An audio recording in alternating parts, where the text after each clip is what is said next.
Hey guys, in today's episode we have so many leaks about what's coming soon to Clash Royale. A 5 Elixir Night Witch, a new arena, and a new game mode. All that and more in today's episode of Clash World.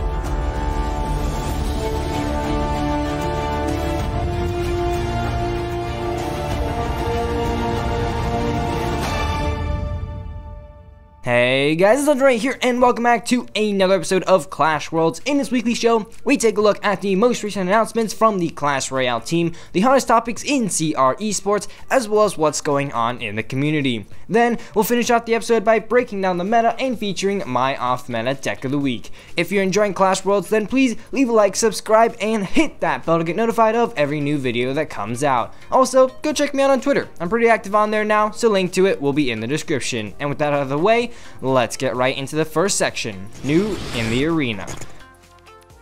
New in the Arena is where we find out about what the Supercell team has been up to this past week. Well, first things first, we gotta address the newest leak from Supercell, right? And that is this new image that they teased on their Twitter. It looks like it's going to be a new addition on the Clan War Island, some sort of haunted house maybe. But the intentions of this leak can go a lot deeper. I think that this actually represents a new arena coming to the game, and here's why. As you can see on the war map, it basically has every arena in it. Arena 1, 2, 3, 4, 5, 6, 7, 8, 9, 10, and 11. Now the reason I think Legendary Arena isn't in there is because the arena itself does float in the sky. Now this new addition to the Clan War Island perfectly makes sense to be a brand new arena, the new Arena 12. Combining the fact that the leak looks like a haunted house, the fact that Clash Royale's tweet literally has a ghost emoji in it, the fact that a new set of ghost emotes are leaked to be coming into the game, and a Reddit reply from Tim saying, looks kinda spooky, I'm pretty sure this new arena does have something to do with the Royal Ghost, or at least something creepy. And speaking of these new arenas, KalashYT on Reddit has data mined some interesting information, and that is 2 new files added. The first one is a King of the Hill arena. That, to me, sounds like a King of the Hill format is definitely something that's in the works in Clash Royale. Also, there is a Royal Arena 3v3 version too, so it really looks like both King of the Hill and 3v3 are modes that are definitely coming to Clash Royale in the near future. I am so excited. Now there's also a lesser known leak from the Chinese Supercell team on their WeChat page. Huge props to Ghost Plays Ping Pong for finding it. Basically, on their Clash Royale WeChat page, the Clash team leaked this image with an interesting caption. Now I am able to read Chinese, so it basically says, many symbols have appeared in the arena. These Easter eggs are scattered across this image. What big event does this image show? Can you figure it out? Very cryptic, so let's go ahead and break it down.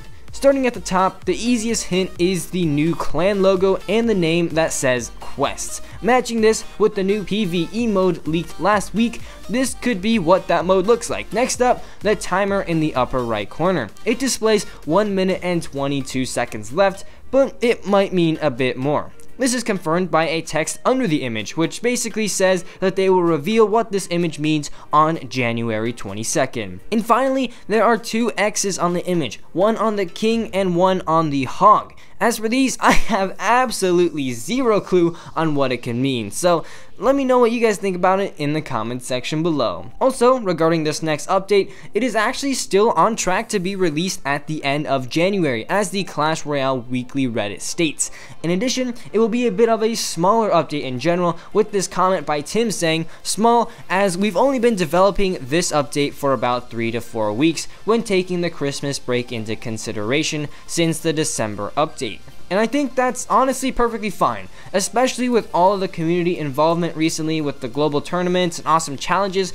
If the Clash team really does rock this small update, it'll definitely keep the community super interested in the game until its next major update, which is hopefully sometime in March or April. Next up, a new balance also could be hinted by the Clash Royale team, found by Redditor Mukarovic in a recent Clash-O-Rama episode. If you look close enough, boom, a 5 Elixir Night Witch. What? Just doesn't make sense, unless it's an Easter egg hinting about something that's coming somewhat soon. the February balance update. This change would honestly change the Night Witch so much. The Night Witch is a card that is only seen in beatdown decks, and I do think that maybe it should be seen in a little bit more than that. Hopefully, this rework, if they are even reworking the card, will do just that. Also good news, a new trade token UI has been finished, confirmed by the Clash Royale team. I can't wait to see what the team has done with these tokens. But wait, there's more. In a recent TV Royale episode, the Rumham faced off against players from the Up Up Down Down YouTube channel in a 2v2 face-off. Up Up Down Down ended up taking the win,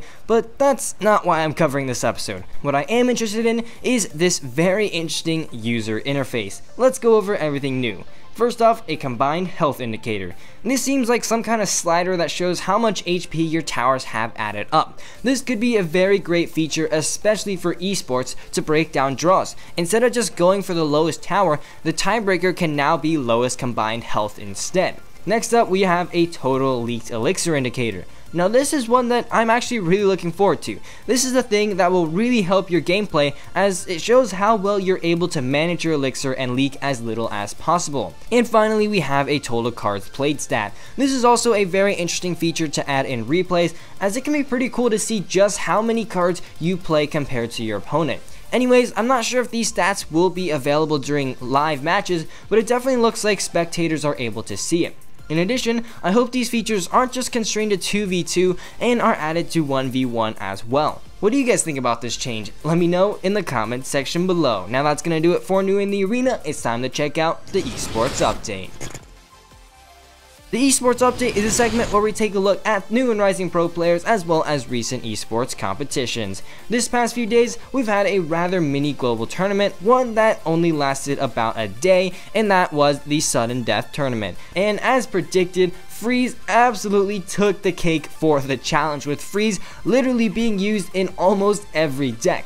This week, the global tourney was won by Lin with 107 wins. I mean, that's absolutely crazy. If each match only lasted 3 wins, that's 5.5 hours spent playing in the tournament. But still, congrats, although unfortunately I didn't get a screenshot of the deck he used. But it was probably 3 Musketeers or Blue and Freeze, since those are literally the only decks that worked. Now that we're caught up with the most recent esports news, let's check out the rising rumors.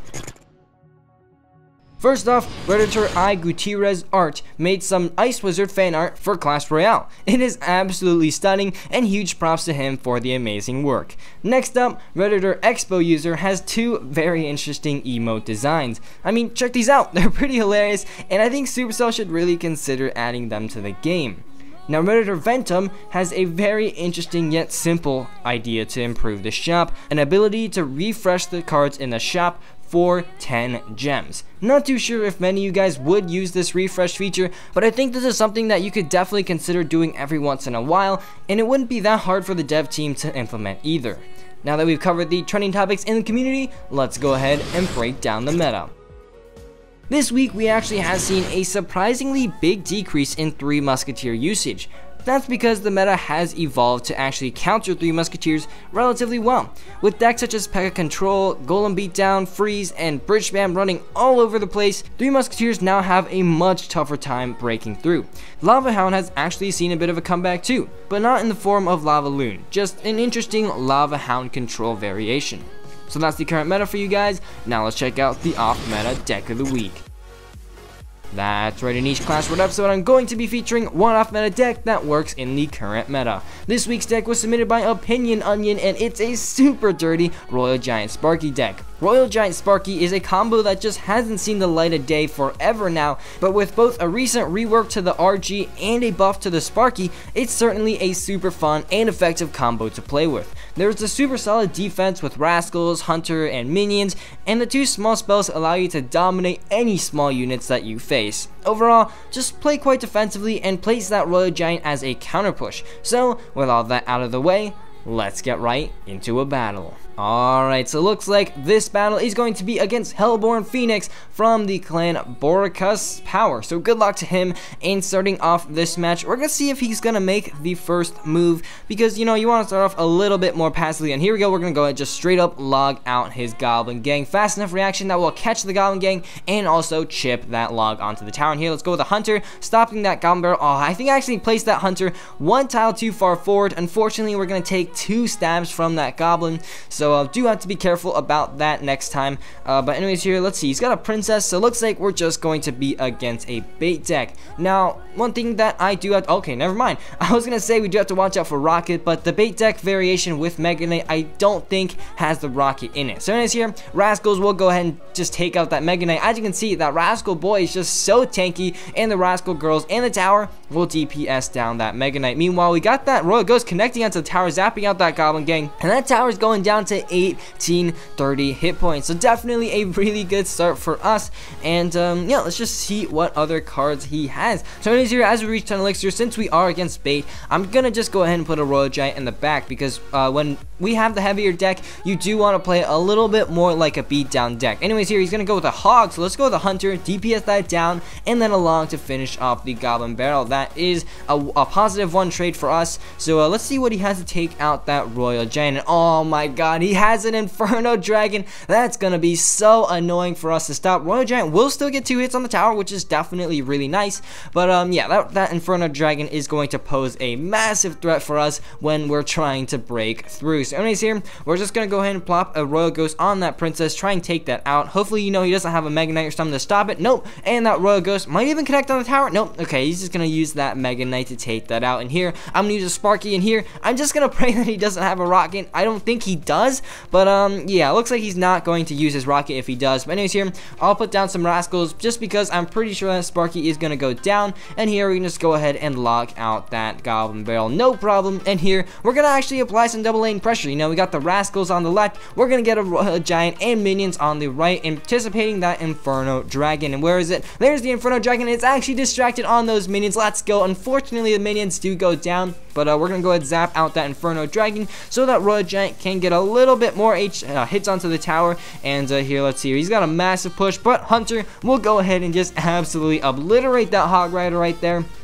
And let's see here, 18 seconds left. All we need to do is get a couple more RG hits onto the tower. So let's go ahead and just shove that Royal Giant right there. It will actually distract that Mega Knight off of that Hunter. Royal Giant just needs 1 hit, zap onto that Inferno Dragon. RG takes down the tower. 5 seconds left, 4 seconds left. There's nothing this guy can do to break through, logging out that Goblin Gang, and that's going to be GG, beating a Mega Knight bait deck with this very interesting Royal Giant Sparky deck. So there we go, guys. That was the off-meta deck of the week. I definitely recommend you guys give this deck a try. It's really, really good, and Sparky is just a fun card to play. Go give it a try. If you want to submit your own deck to be featured, feel free to leave it in the comment section below. But unfortunately, guys, that's all I've got time for in today's episode. If you enjoyed, please leave a like down below, as well as a subscription to my channel. And as always, this is Legendary, and I'm signing off. See you guys next time.